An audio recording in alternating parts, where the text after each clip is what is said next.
Okay, welcome back to another edition of the Penn State Blitz. Bob Flounders joined by Greg Pickle. I was off last week.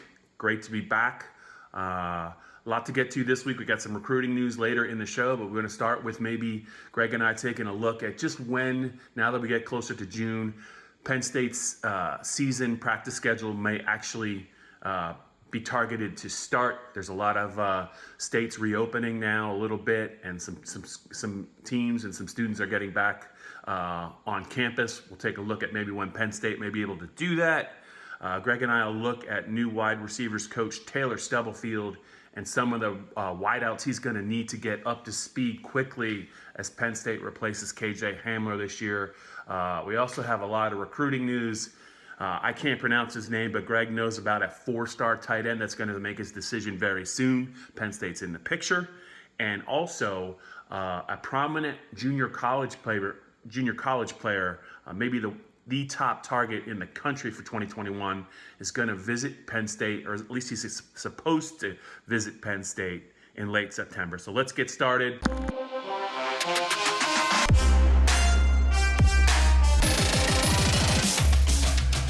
Okay, Greg, good to chat with you again, even though it's remotely. I was off last week. We're almost heading into Memorial Day weekend. It's crazy to think about that, Greg. Hope you're doing well. Hope all is doing well. And I just wanted to get your thoughts on maybe when you think, as we get closer to June, Greg, we talked about it. It seems like either the Big Ten or some of the Big Ten schools need to start making kind of some determinations of maybe when and how some of these Penn State players may get back on campus. I think we heard a little bit from Penn State President Barron with regard to maybe Penn State students overall. But as we talk about this, what's your read on the situation involving Penn State players maybe getting back on campus and Penn State students maybe get back on campus? Yeah, Bob, good to be back with you. I'm hoping you had a good week off, and obviously there's plenty to get to this week in this edition of the Blitz. So yeah, I think this is a good place to start. Penn State President Barron coming out Monday of this past week and saying that they are operating as if they are going to return to campus and in-person instruction for the fall semester. And I think that even though we knew that they were going to be doing that, it still feels, I think, I don't know if comforting is the right word, but it gives you some reassurance that Penn State, like many other universities around the country, is working toward that goal. And look, there's still a lot of things to consider, obviously, as the coronavirus pandemic continues. You know, not all of Pennsylvania is reopened yet into the yellow phase of Tom Wolf's plan to do so, let alone the green phase, which would allow for organized team sports and things like that, larger group gatherings with social distancing, so on and so forth. So feels like a step in the right direction, but I still think within the next month, and probably not even a month, maybe 2 to 3 weeks, we'll have more information from Penn State on exactly how they think they can go about doing this.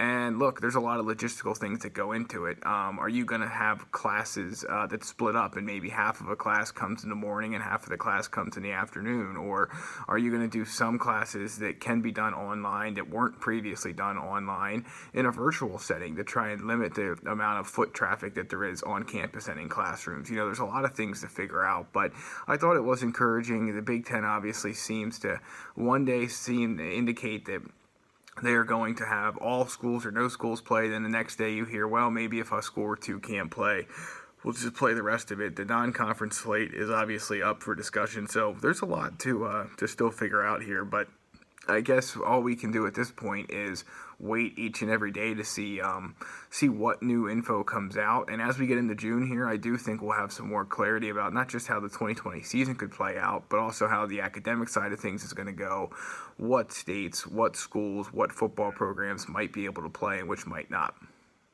Yeah, and it's interesting to note, I believe I saw somewhere either on online or on social media, correct me if I'm wrong, Greg, but I think I might have saw it today. Ohio State's players may be back on campus in early June. Did you see that?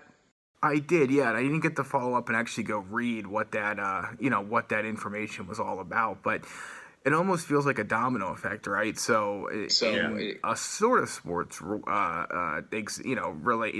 thing, the Venetian Casino in Las Vegas has claimed that it's going to start accepting reservations and visitors June 1, and it sounds like that will be the first casino in Vegas to do so. And then similarly, it sounds like Ohio State could be the first Big Ten program to have players, student athletes, students back on campus. We'll have to see if that actually happens. But does it feel to you, Bob? It does to me like this will be a domino effect. And once one entity, one school, one business, whatever, once one does it and everything goes okay, then I think we'll see a bunch of places start returning students to campus in pretty quick fashion, or to businesses and things of that nature. Yeah, it could be a domino effect, but I also think that ultimately, that as you know, I think one of the reasons Ohio State might be a little bit closer to normalcy, at least perceived normalcy, is that they've reopened the state. I think a lot will depend on maybe the governors from respective states and what they're kind of trying to work to do in coordination with maybe some universities. Because I think they're probably going to need the permission of Governor Wolf before they can actually put some of these things in place. But you don't know. It's crazy, but I do think that in June you're going to see some movement one way or the other, and we'll see where Penn State is in relation to the other schools in the Big Ten. I know the players and the coaching staff want to get back to it, but James Franklin has preached, science and flexibility almost from the start of this, and I think he's going to stick to his guns. So we'll see how it plays out, Greg. When they do get back on campus and when Penn State is practicing, I think one position group to watch is the Penn State wideouts group. New wide receivers coach again, like the fourth time in 4 years or the third time in 4 years, something like that. Taylor Stubblefield's the guy. Talked with him a few weeks back. It's the one unknown, I think, on the Penn State offense, other than Jahan Dotson. They need at least two or three guys to step up. There's a lot of guys that are talented. They wouldn't be on the team. James Franklin would not have given them a scholarship if they weren't talented athletes. But who are some of the guys that really I know there was a depth chart. Taylor Stubblefield doesn't really. He tried to put out that fire and say, look, if you're gonna go by the depth chart, you're doing it wrong. I think you could see some young receivers make a big step. I think there's a third-year receiver that both of us kind of like, but he's going to have to catch the ball. So just your thoughts on the Penn State wideout picture. Yeah, it's interesting because as we wait for all of the decisions to be made about when and how and why teams will be able to get back to campus, clearly there's a sense that, there's some positions that are going to be further ahead than others when that time does come. And I think that one obvious thing to keep an eye on here is what will happen when the receivers and the quarterbacks and the running backs and the offensive linemen not only get to finally work with each other again, and in the case of Taylor Stubblefield and Phil Troutline, work with first-time position coaches. But what will happen when Kirk Ciarrocca gets to put his offense into action for the first time? Who's going to step up to the plate? Who learned the playbook the best while everything was going on in a virtual setting? Who understands the way to make that offense sing? And I think that one thing we learned about Kirk Ciarrocca from being in Minneapolis for the Minnesota game is that this offense, and you could see it on TV too in the bowl game and almost any other Minnesota game you watched, is that, Bob, if it's not precise and if it's not followed really to the tune of Kirk Ciarrocca's song, so to speak, then it's not going to work. I mean, it's based on precision timing, being in the right place at the right time, having the ball delivered when it is supposed to be. I mean, everything kind of goes in sync. And I know that sounds sort of cliche because every offense is like that to a degree, but I think this one might even take a step further than most in that regard. So in terms of the receiver pitcher, I think obviously we expect Dotson to do big things, but as Daniel George finally said, for a breakout, we saw some times last year where it looked like that could be the case, some times last year where it looked like that wasn't going to be the case. So this is a big year for him. I'm fascinated then by John Dunmore and TJ Jones. We've talked about those guys a lot. And then you have Keandre Lambert, one of the freshmen, I think, who is a guy that we would have really been impressed with if spring practice happened, if we would have been able to see these guys go through drills. So you have him in the mix too. And ultimately, I think you have to have confidence in when practices start again, when drills start again, as the season gets closer, etc. We'll have a darn good feel for where things stand with that group, how it all is going to play out, and who is going to take the lead step. Okay, we got some recruiting news coming up, a lot of it in the second half of the Penn State Blitz. But before we do that, Greg, why don't you pass along to all our avid listeners and viewers some of the things they can do to kind of enhance the Penn State Blitz videos and the Penn State Blitz podcast. Yeah, so the Penn Live Penn State Blitz podcast publishes every Thursday morning on PennLive.com. If you subscribe to the podcast, though, you can usually get it a little bit early. Remember, Apple, Spotify, Stitcher, that's where you can go to find the latest episodes. Last week, we were joined by Dave Jones. This week, of course, Bob and I are back per the usual. Don't forget to like, rate, and subscribe when you're on those pages. Give us some feedback. Let us know what you think of the episodes and how things are going. Also, tell us what topics you want us to talk about as we head towards the summer months here. So, the YouTube version of this, the Penn State Blitz, that's how we started. That's how we continue to do it. Those are at PennLive.com as well, and also YouTube.com/AllPennState. So, Bob, let's get into that third down.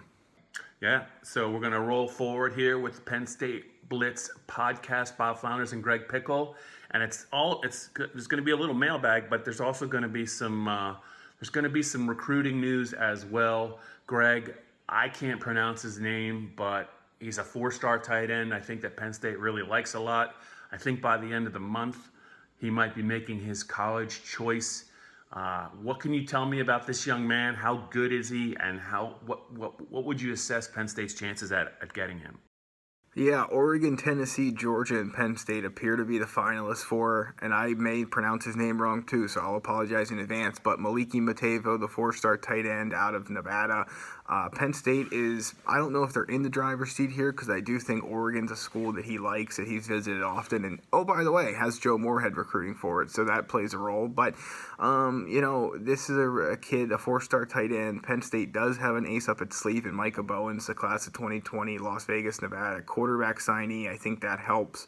No, they don't play at the same school or didn't play at the same school, but obviously there's a familiarity there as two of the top football players in Nevada, even if they are separated by a class. So that will help. But, Penn State was probably hoping to host him this spring before he makes the decision. Obviously, that was out of the question with everything that's going on. So, even if they lose out on him the first time around, I wouldn't call it the end of the road for the Lions because, again, you're going to have a chance at some point in this calendar year, we assume, to host official visitors. And if he commits somewhere but then maybe decides, I did want to check Penn State out for a game or for a more up-close and personal look, then he should probably have the opportunity to do so, again, maybe sometime in the late summer or early fall. So we'll see. He's going to announce May 27. Right now, the 247 Sports Crystal Ball has Oregon as the favorite to land him. So I know our guy listening and recording all this for us, Mark Pines, is probably happy about that. But when all is said and done, I don't think it would be the end of the world if they lost him this time around. And conversely, if they do land him, I think they have to be cognizant of the fact that he needs to be recruited like a guy that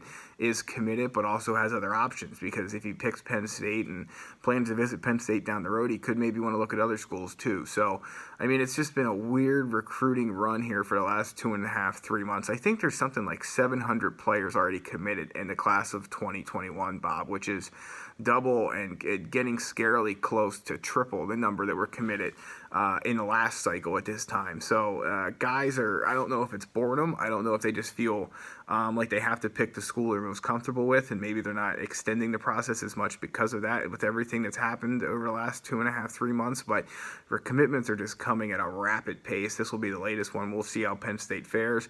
12 class of 2020 commitments so far, 10 of which have signed since the time campus shut down in mid-March. Well, it sounds like Penn State's got his work cut out, Greg, for the 4-star tight end, but anything is possible. They've recruited the tight end position awfully well the last couple of years, so we'll see how that plays out. One player, though, that maybe Penn State might have a better shot at is a talented junior college player from Lackawanna, one of the schools in Northeast PA that Penn State's definitely established a pipeline into. What can you tell me about the talented corner who is expected to visit Penn State in late September? He's scheduled to visit Penn State in late September. I believe it's the Northwestern game that weekend, September 26th, assuming it comes off. What can you tell me about this player, and how much does Penn State like him? Yeah, I want to correct something I missaid a second ago. Penn State had 10 players verbally commit, not sign, of course. Get it together, March. I know. not my day. So DeJahn Warren, interesting player. I know you wrote the story yesterday that the Lackawanna corner. And again, Penn State had such a good run there of late with Norval Black and Jair Brown in the last class. Obviously, Jaquan Brisker's a guy who's been on campus, a former Falcon who is now contributing. Paris Palmer started this run a handful of years ago. I believe he still works for the campus TV station and is around the program. So they have fared well going up to the Scranton area and getting guys. And Warren is the latest, a very talented player who does a little bit of everything. I think he had 5 blocked kicks, if I'm not mistaken, which is a pretty fascinating number at the junior college level. I think he's a guy who could maybe help you in the return game, maybe obviously play in the secondary. Penn State likes him. Here's the question, Bob. He sets that visit for the fall. It's not the only official visit he's going to take. He wants to decide December 18th, which if I had the calendar in front of me, I'm pretty sure it would say is the early signing day this year, which who knows how that's going to play out. But, all told, the one big question I would have is what will happen if and when he decides he wants to take other visits and be exposed to programs besides Penn State. Will the Lions stay in the driver's seat? I think they will. I think this is a kid they get ultimately at the end of the recruiting cycle, whether he decides in December or maybe waits until February. But I don't know if it's going to be as cut and dry as it looks like, or maybe it feels like it should be. I just think that some other schools are going to be able to get in front of him and maybe open his eyes a little bit once visits are allowed again. He's a guy who was expected to take a lot of visits in the spring and the summer here during the official visit window, which of course is now all but wiped out of play. So we'll see. But unless the NCAA changes its schedule in terms of when official visits can be taken, he is going to take all of his in the fall, assuming we have a season to go visit during. And Penn State's got to have its work cut out for it to stay at the front of that chase. All right, so we're going to keep our eyes open and our ears to the ground about a 4-star tight end that is going to announce shortly from across the country, and also a very talented JUCO corner from Lackawanna that Penn State has its sights set on, but he's expecting to visit in late September. We'll keep an eye on that as well. Greg, before we wrap up this edition, it's really Memorial Day weekend edition of the Penn State Blitz. We got to get to the mailbag. So what do you got? Let's start with this because you refused to pronounce Ma-LEAK-E MO-TAY-VO's name. So give me this is a little bit off the beaten path, but give me the one Penn State player in the time you've been covering the team whose name you could just never get right. Oh, well, I mean, I got it right late in his career, but I did struggle with Amani Arawari. That is about as tough of a name that you can really that one. I know some guys on the beat that never actually got that right. I think Dave Jones got it horribly wrong the whole time that Amani was in State College.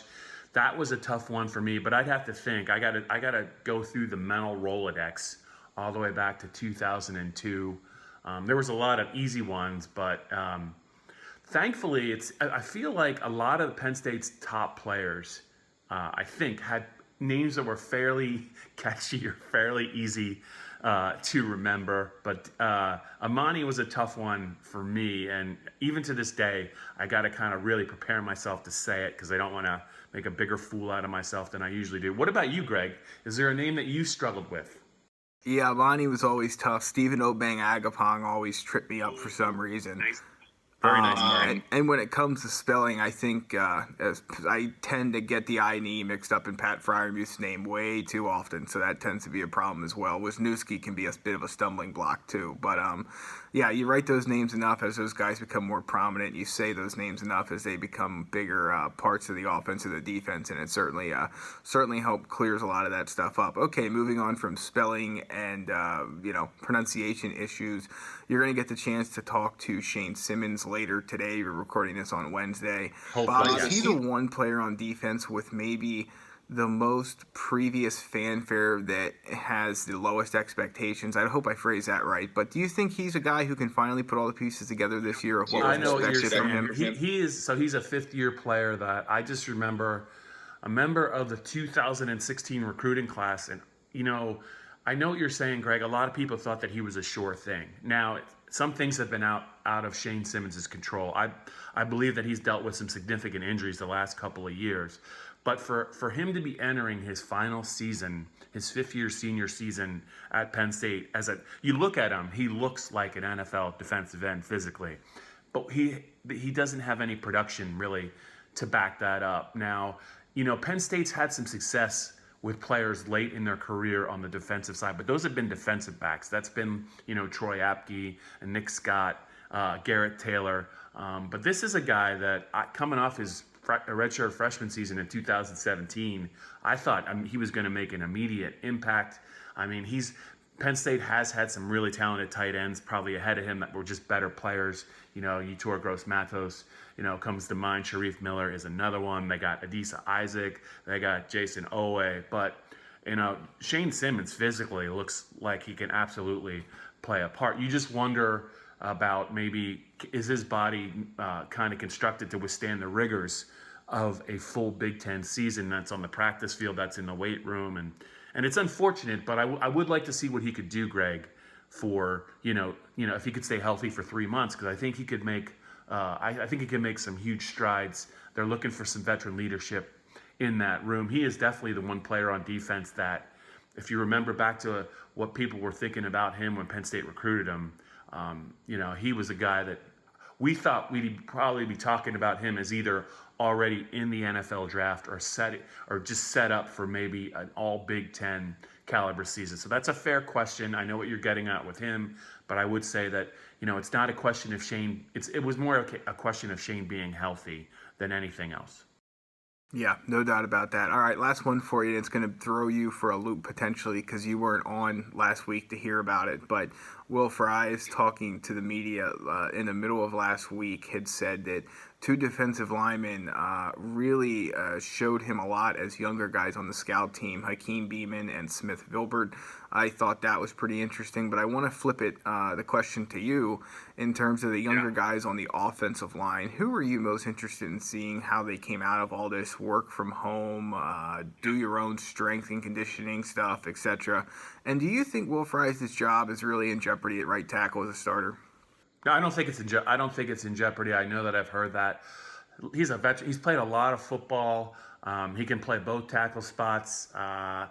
I know Dwight Galt was really pleased with what he's been able to do physically coming out of winter conditioning. Certainly, he was not a bad player. The fact that Penn State liked him all the way back to his true freshman season, I just think it's hard. He's going to play a lot of football. But Des Holmes I just think that Penn State thinks they have three starting tackles, Greg. They view Des Holmes as a starter now. So, it's nice to be able to either take Rashid or Will out of the game, put Des in, and feel like you're not missing much. So I don't think his job's in jeopardy. I think that he's done a lot at Penn State. I do think there's another level he needs to get to. I thought he struggled a little bit against Chase Young in the Ohio State game, but everyone struggled against Chase Young. I think he's a guy that if he takes a step forward, I think he's got a shot at the next level. But if he's kind of more the same from the last couple of years, he might have a hard time landing on an NFL roster. He's an intriguing guy for this year. As far as the young guys go, Salim Worley, I believe, a guard. Not sure where he fits in because they like both the redshirt junior guards, Miranda and CJ Thorpe, Mike Miranda. And Caden Wallace, you've talked about him. I think you like him a lot. Phil Troutline said he could play either guard or tackle. He looks like a tackle to me, and they have three tackles they already like. So maybe what Phil is trying to tell us is that if he wants to see the field, Greg, he's probably going to have to do it at guard where there's more of a depth need. I know he was a very coveted recruit in Penn State's class. I know they wanted to actually play him more last year. They couldn't do it. I think it's really about Caden Wallace, and I think maybe there's a wild card, Greg. I know you know where I'm going to go with this. If he's healthy, he's going to have to scrape the rust off. Juice Scruggs in the middle of the offensive line. I think he's a third-year player now. Had a back issue, I think, related to a car accident. Didn't really do anything last year. Can play center and both guard spots. I would say Juice Scruggs and Caden Wallace are the guys that interest me the most, and I'd be surprised if Will Fries has a real fight to keep his job. I just think Penn State thinks they have three starting tackles. All right, Bob, do you have anything for me before we wrap up this week's edition? I don't have anything for you. I just want to say I know this is on a little bit more of a personal note, Greg. We had a lot of high hopes for this Memorial Day weekend, maybe back in January. It didn't come to pass. I know you were looking forward to it as well. I think we were going to be in Chicago this weekend doing all kinds of fun things. So I just wanted to say here's hoping that maybe a couple months from now, even if it's 6 months from now or whatever, hopefully we're going to get to revisit Chicago and get back to that original plan, because I was really looking forward to it with you and your buddies. We will soon, Bob. Talk to everybody next week.